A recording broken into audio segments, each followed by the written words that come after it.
kakek pun menoleh lagi ke kanan, ke kiri, mencari sumber bau nih. Gak takut kakek, gak ada mikir macam-macam, ini cuma bau sampah gitu kan mikirnya, cuma lagi nyari bau itu. Lalu ketika tatapan kakek ini mengarah ke ujung gang, Wak, tepat disitulah kakek nengok ada sosok pocong yang wajahnya hancur sehancur-hancurnya.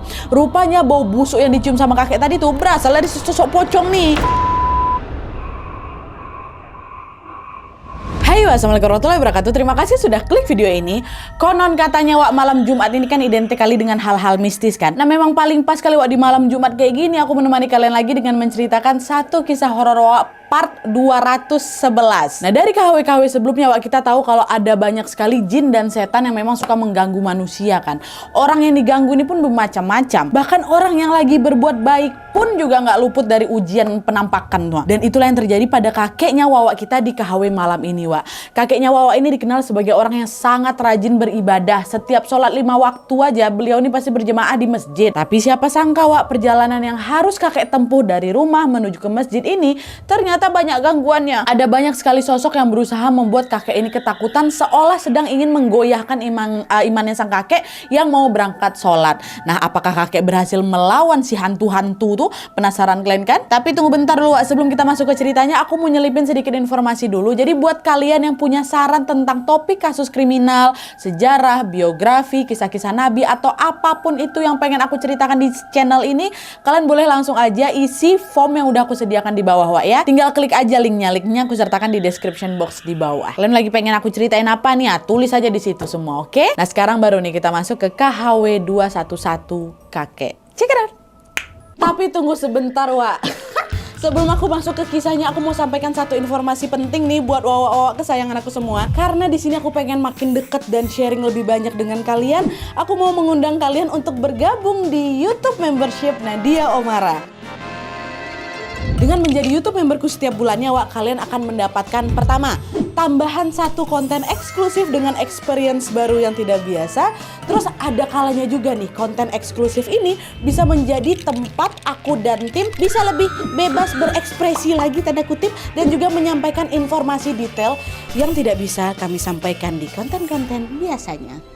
Dan selain itu kalian juga akan mendapatkan badges khusus di samping nama akun YouTube kalian, dan juga nantinya kalian bisa saling komen dengan berbagai emoji khusus khas Nadia Omara Channel. Tapi ini nggak ada paksaan, Wak, ya, buat kalian yang mau-mau aja. Cara bergabungnya juga gampang sekali, Wak. Kalian tinggal langsung masuk ke halaman channel YouTube Nadia Omara, lalu klik tombol join atau gabung.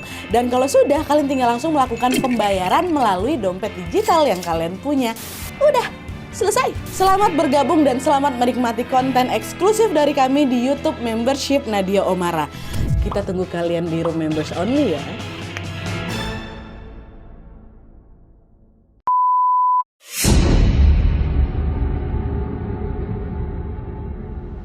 Oke, Wak, jadi kisah yang akan aku ceritakan malam ini dikirim sama Wak kita yang namanya sama kayak namaku, yaitu Nadia. Halo Nadia. Nah, jadi seperti yang aku bilang tadi, Wak, kisah ini adalah tentang pengalaman horor yang tidak hanya dialami sama Nadia aja, tapi juga sama kakeknya. Jadi, Wak, ceritanya di desa tempat Nadia tinggal ini, kakek ini dikenal sebagai orang yang sangat rajin beribadah.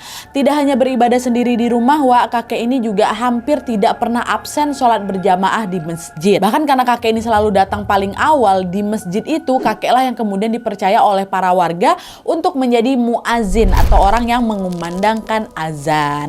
Nah, sebagai seorang muazin, Wak, maka kan otomatis kakek ini jugalah yang mendapatkan amanah untuk memegang kunci masjid, ya kan? Kakek pun menjalankan perannya sebagai muazin dengan senang hati. Tapi sayangnya, Wak, perjalanan yang ditempuh kakek dari rumah menuju ke masjid ini ternyata bukan tanpa halangan loh. Gangguan paling parah yang sering menghambat perjalanan kakek ini adalah teror dari mereka-mereka ini, dari hantu-hantu nih. Nah, seperti yang kita tahu, Wak, memang ada banyak sekali jin dan setan yang suka menghalangi kita dalam beribadah, ya kan? Itu yang memang paling disuka sama jin kan. Nah, di sini aku mau ceritain beberapa gangguan-gangguan yang pernah dialami sama kakek ini. Serem-serem sih, Wak.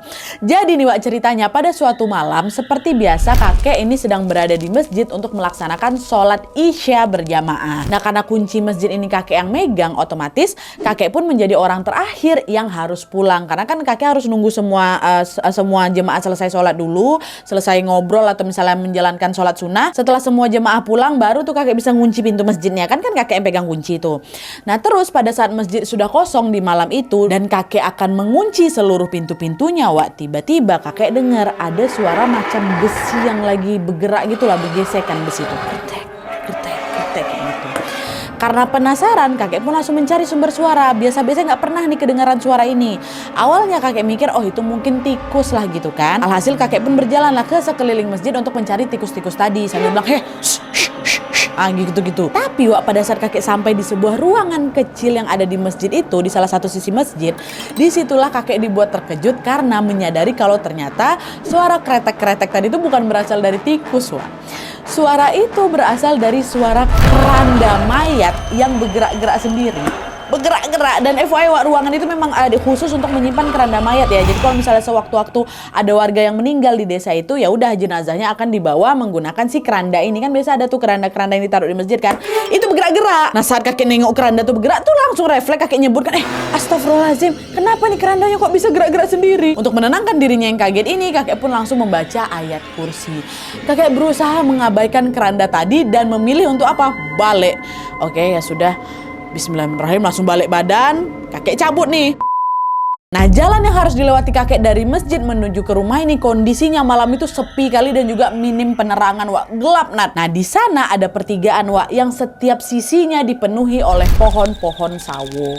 Selain itu di sepanjang jalan itu juga banyak kali itu sampah dari mobil-mobil rongsokan yang dibuang kayak gitu aja. Kebayang kalian seramnya kayak gimana jalan itu kan? Udahlah sepi, gelap, suasananya kayak gitu lagi. Nah kakek pun menyusuri lah jalan gelap itu seorang diri sambil terus membaca ayat kursi di dalam hati.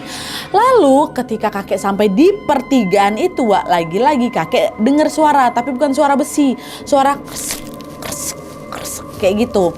Awalnya suara terdengar jauh dia, tapi lama-kelamaan suaranya seolah-olah mendekat dan berada tidak jauh dari si kakek. Karena penasaran, kakek tengoklah ke kanan, kakek tengok ke kiri, iya kan, untuk mencari sumber suara itu.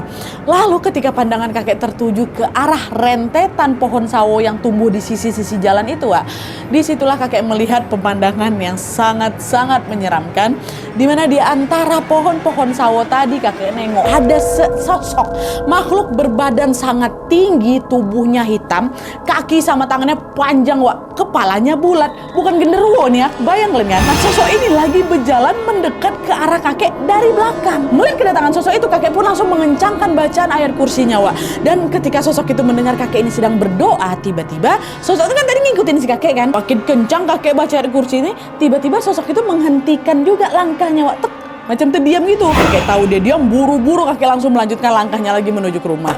Tapi setelah beberapa meter kakek berjalan tuh, tiba-tiba terdengar lagi. Refleks kakek nengok lagi ke belakang, dan ternyata sosok hitam bertumbuh tinggi tadi itu masih juga berjalan ngikutin si kakek. Sebisa mungkin kakek berusaha untuk mengabaikan si sosok itu. Kakek terus berjalan tanpa noleh-noleh ke kiri kanan belakang lagi, nggak jalan terus kakek kan. Lalu ketika kakek sampai di ujung jalan yang udah mulai rame nih sama lalu lalang warga, disitulah sosok tubuh hitam yang tinggi tadi itu berhenti mengikuti kakek. Aduh merinding aku, terbayang aku gundul kepala ya. Kejadian menyeramkan malam tadi itu tidak membuat kakek kapok untuk ke masjid tentunya. Keesokan harinya ketika masuk waktu subuh, seperti biasa kakek sudah siap untuk berangkat ke masjid. Tapi ternyata perjalanan ke masjid subuh ini juga ada halangannya lagi, Dimana baru saja kakek melangkahkan kakinya keluar rumah, ternyata kakek sudah ditunggu sama sosok bertubuh hitam tinggi tadi yang dia tengok tadi malam tuh. Nunggu si sosok tuh. Sosok tuh lagi ngapain? Dia lagi duduk bertengger gitu di atas genteng rumahnya kakek sambil ngayun-ngayunkan kaki. Kakinya panjang tuh. Pas kakek nengok kan, sosok itu terus memandangi kakek tanpa mengucapkan kata apapun. Nah, melihat sosok itu, kakek yang memang dasarnya ini berani pun bilang, kau mau apa di situ? Kalau memang kau mau nemenin aku, nggak apa-apa, tapi jangan ganggu, aku mau ibadah. Itu kata kakek. Nah, setelah mengatakan hal itu, kakek pun mulai berjalan nih, menuju ke masjid. Dihiraukannya lah itu sosok di belakang tuh kan, nggak takut kakek. Di situ kakek nggak noleh-noleh lagi ke belakang. Udah selesai ngomong itu jalan aja kakek ini, pelan-pelan sambil tetap baca doa. Alhasil, kakek nggak tahu tuh apakah si sosok sosok hitam bertubuh hitam tinggi tadi tuh ngikutin kakek atau enggak. Jalan aja terus kakek kan, dasar gitu. Nah, karena mengira perjalanannya pada saat itu udah aman, kakek santai aja nih seperti biasa gitu kan. Alhamdulillah, semoga didengar kata-kataku tadi, si sosok itu tadi maksudnya. Tapi ternyata sesaat setelah kakek sampai di gang desa dekat rumah tuh, tiba-tiba kakek cium ada bau busuk pekat kali baunya kan. Astagfirullah, bau apa ini? Perasaan nggak ada tumpuan sampah lah di sini, kata si kakek kan. Dengan penuh keheranan kakek pun menoleh lagi ke kanan, ke kiri mencari sumber bau nih. Nggak takut kakek, nggak ada mikir macam-macam, ini cuma bau sampah gitu kan mikirnya, cuma lagi nyari bau itu. Lalu ketika tatapan kakek ini mengarah ke ujung gang, jantung kakek pun langsung berdebar kencang. Karena tepat disitulah kakek nengok ada sosok pocong yang wajahnya hancur sehancur-hancurnya. Rupanya bau busuk yang dicium sama kakek tadi tuh berasal dari sosok pocong nih. Pocong, kata si kakek kan. Di tengah rasa terkejutnya kakek balik lagi baca doa-doa lagi sambil melanjutkan perjalanannya menuju ke masjid. Tapi di sini untuk sampai ke masjid kakek ini harus melewati jalan yang tepat berada di depan sosok pocong tuh. Pocong tuh di depan, mau ke masjid harus lewat situ, which is harus lewat si pocong itu. Makin kencang lagi lah kakek berdoakan dan berusaha untuk mengabaikan pocong tuh. Udahlah, lanjut aja lah aku jalan, biarkan aja lah pocong nih, kata si kakek itu.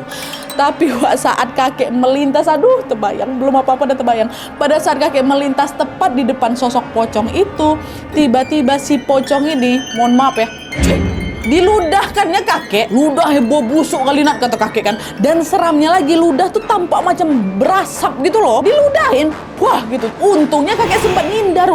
Alhamdulillahnya ludah tuh nggak sempat kena badannya kakek kan. Meski sempat menghindar, kejadian itu betul-betul bikin kakek ini marah. Rasa takut yang tadi kakek rasain tuh langsung berubah jadi rasa kesal, marah. Aku mau ibadah kok malah diludahi pocong, kurang ajar pocong nih, udah nggak betul nih, kata si kakek. Marah si kakek kan. Nah, didorong oleh rasa kesalnya itu, dengan berani kakek pun berjalan mendekat ke arah si pocong tuh sambil ngomong apa, pergi kau ya, kurang ajar kau ya, jangan berani kau ganggu aku lagi, nggak takut aku sama kau ya, aku ini mau ibadah, kau ganggu-ganggu pula, kata kakek. Mau berani kali kakek, ya Allah. Setelah memarahi si pocong itu, tidak lupa juga kakek pastinya membaca doa. Dan tidak lama kemudian sosok itu pun takut, hilang dia langsung. Nah, gangguan-gangguan yang meneror kakek tadi tentunya membuat perjalanan kakek ke masjid jadi lebih lama lagi lah dari biasanya kan. Kakek pun segera langsung mempercepat langkahnya untuk menuju ke masjid. Dan muazan subuh ini, sebagai muazin kakek harus mengumandangkan azan tepat waktu, karena jangan sampai telat nih loh. Langsung berlarilah kakek, berlari kecil. Nah, sesampainya di masjid, tidak seperti biasa. Pada saat itu ada nih beberapa warga yang sudah menunggu kedatangan si kakek. Salah satunya Pak RT. Udah rame-rame orang nih, ya Allah, nungguin aku kali ya. Nah, dengan langkah yang tergesa-gesa kakek pun menghampiri Pak RT. Pak RT, ada apa Pak? Nunggu saya ya? Iya, betul kek. Ada yang mau saya sampaikan, kata Pak RT.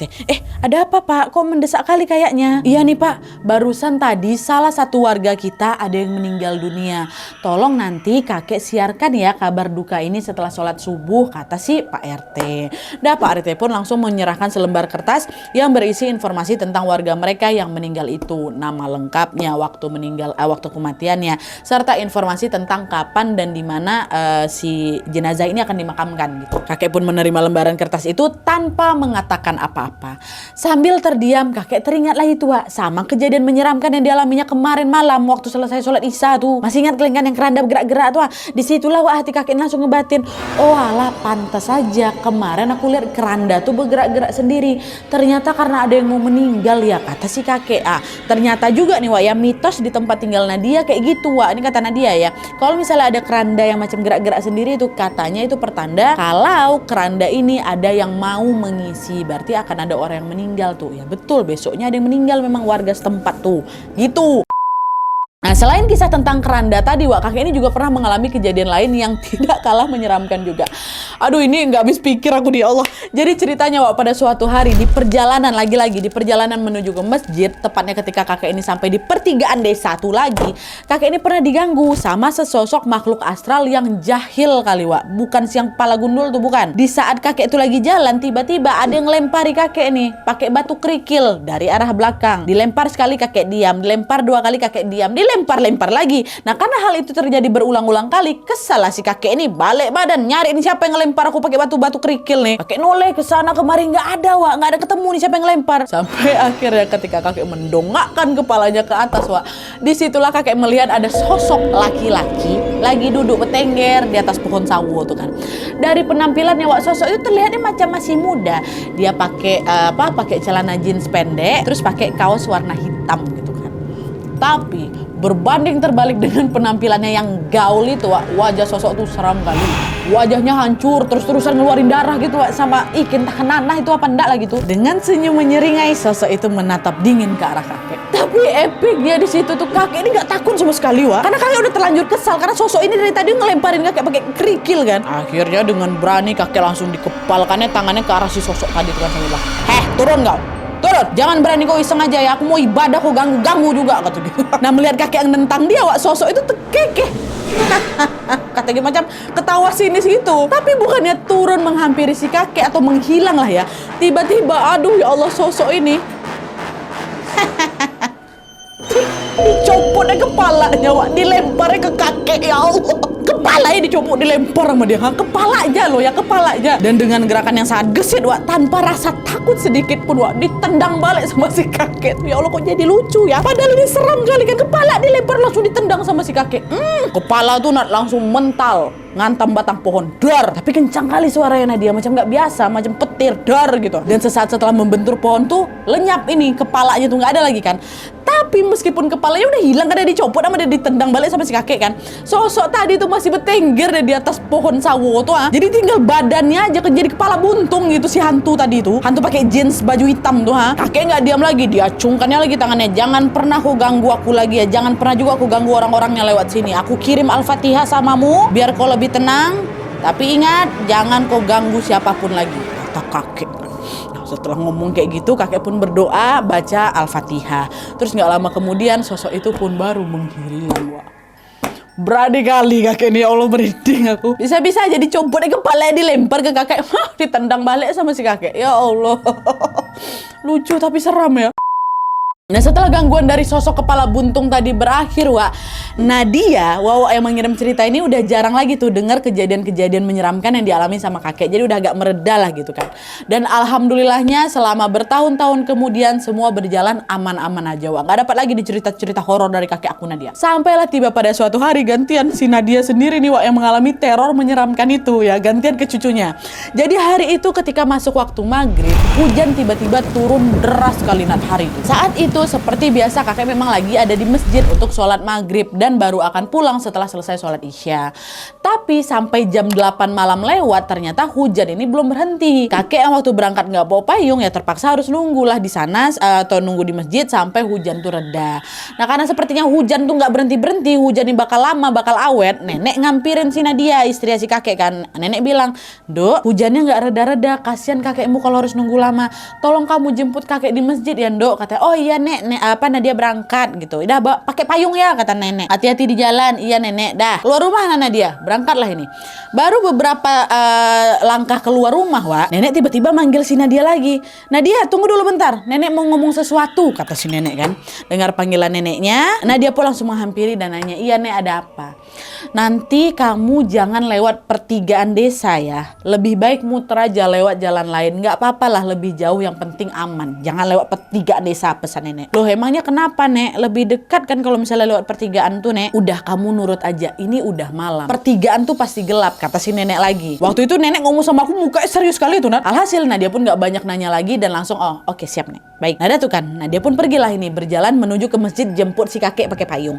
Lalu setelah berjalan beberapa jauh, tiba-tiba si Nadia ini mikir lagi, "Alah, kalau misalnya aku lewat jalan lain berarti aku harus muter nih. Jauh kali muternya. Lagian ini hujan deras, nggak betah aku di luar lama-lama kayak gini. Dah lah, aku lewat pertigaan aja lah." Kata siapa? Kata si Nadia nih. Dan Nadia pun akhirnya mengabaikan perintah si nenek tadi. Dia tetap nekat memilih lewat pertigaan itu kan. Nah, beberapa meter sebelum sampai pertigaan, Wak, di sana memang ada satu rumah tua yang berada tepat di sisi jalan. Nah, ketika Nadia melintas di sana, Nadia nengok ada seorang nenek-nenek lagi duduk di teras rumah tuh. Dengan suara yang lirih, nenek tuh ngomong, "Mau pergi kemana, Dok? Kok keluar sendiri malam-malam hujan begini?" kata si nenek itu kan. Dengar ucapan nenek, perasaan aku udah langsung gak enak dan langsung merinding aku. Karena apa? Karena rumah itu tuh sebenarnya rumah kosong, gak ada orang di dalamnya tuh. Kok bisa malam-malam ada nenek tua duduk di sana sendirian, lagi hujan pula ya kan? Nenek tuh kayaknya bukan manusia lah, kata si Nadia. Nah, menyadari ada sesuatu yang gak beres, Nadia memilih untuk tidak menatap langsung ke arah si nenek. Aku diam aja, jalan kan. Tapi dengar si nenek ngomong kayak gitu, nah dia pun ngejauh, cuman nggak mau nengok mukanya langsung, Wak. Saya mau ke masjid jemput kakek, kata si Nadia. Nenek tuh ngomong lagi, kok lewat sini? Kamu nggak takut, Pondok? Di sini kan ada setan, kata dia kayak gitu. Nah, mendengar ucapan si nenek, langsung berdebar-debar jantung aku. Walah, kata si Nadia kan. Nadia udah mau ancang-ancang mau kabur nih, Wak. Tapi sebelum dia kabur dari sana, tadi kan terakhir nenek tuh ngomong apa? Di sini kan ada setan. Kau tahu, Nat, aku ngomong apa? Kata Nadia. Saya nggak takut, Nek. Kan nenek setannya. Wah, langsung lari, Wak. Diledekin nenek tuh sama si Nadia tuh kalian. Macam Nadia tuh bilang, aku udah tahu kok setannya kok. Kayak gitu, ha? Nah, setelah ngeledek si setan nenek tadi, Wak, Nadia langsung lari tuh, terbirit-birit menuju ke masjid. Aku udah nengok lagi kiri kanan Nadia, saking kencangnya aku berlari tuh sampai payung aku tuh udah mau terbang. Hujan yang turun pun membasahi tubuh Nadia sampai basah kuyup, Wak. Tapi meskipun badannya sudah mulai menggigil kedinginan ya, Nadia tetap nggak peduli karena dia hanya ingin cepat sampai masjid, ketemu kakek, pulang sama kakek bersama-sama. Tapi apesnya waktu aku nyampe depan masjid Nadia, masjid tuh udah dalam keadaan kosong. Kok masjidnya nih kosong, kok gelap kali, kok nggak ada orang, kakek aku kemana? Nggak ada kakek di situ, Wak. Dengan panik Nadia langsung mencari keberadaan kakeknya di sekitar sana kan. Kalau kakek ini ternyata udah pulang ke rumah, kemungkinan kakek ini malah lewat jalan lain. Soalnya kalau bisa lewat pertigaan pasti ketemu kan sama Nadia di pinggir jalan tuh kan. Tapi ini enggak, Wak. Alah, berselisih jalannya aku sama si kakek kan. Udah habis nengok nenek setan, nyampe di masjid yang diharapkan pun pupus. Akhirnya Nadia pun memutuskan untuk menyusuri jalan lain yang mungkin dilewati oleh kakek. Jadi nggak lewat pertigaan itu lagi, Wak. Dan setelah berjalan beberapa jauh, sampailah Nadia di salah satu warung yang ada di pinggir jalan. Nih, warung ini memang warung nyata ya. Nama warungnya Warung Om Buyung. Dan ketika Nadia mendekat ke warung itu, ternyata betul, Wak. Di sana dia nengok ada kakek lagi duduk di sana lagi ngobrol-ngobrol lagi tuh sama si pemilik warung alias sama si Om Buyung ini. Dengan nafas yang masih ngos-ngosan, Nadia segera langsung berjalan menghampiri si kakek itu. Dan ketika kakek melihat kedatangan sang cucu, dengan kaget kakek ngomong, cu, anakku, astagfirullahaladzim. Kamu dari mana, Dok? Kok bisa kamu basah kuyup kayak gini? Nadia habis jemput kakek tadi di masjid. Tadi Nadia lewat pertigaan, kek. Alah, ya Allah, kenapa kamu nekat lewat sana sendirian? Ini udah malam loh. Udah lah, yuk kita pulang, kata si kakek kan. Nah, sesampainya di rumah, disitulah aku langsung minta maaf sama nenek. Nek, maafin aku tadi nekat lewat pertigaan. Dan selain itu, Nadia juga menceritakan semua yang dialami pada saat dia lewat di pertigaan tadi. Termasuk momen ketika Nadia mengejek si sosok nenek tua itu, Wak. Nah, setelah menyimak cerita Nadia, nenek bilang, makanya kok besok nurutlah sama aku. Jalan atau pertigaan yang kamu lewati itu memang angker, makanya nenek itu nggak bolehin kamu lewat sana. Kakek juga bilang, kita emang nggak boleh takut sama setan, Dok. Tapi bukan berarti kita boleh ngejek mereka. Kok berani-beraninya kamu tuh ngeledek sosok nenek tadi? Kalau misalnya dia marah kayak gimana? Besok jangan diulang lagi ya, kata kakek kan. Ya, kakek maaf. Nah, keesokan paginya, Wak, apa yang dikhawatirkan sama kakek ternyata betulan kejadian. Takut si sosok itu marah, kejadian, Wak. Jadi sekitar jam 3 pagi gitulah nenek ini udah bangun mau sholat tahajud. Sebelum sholat, nenek sempat masuk nih ke kamarnya Nadia untuk melihat kondisi Nadia.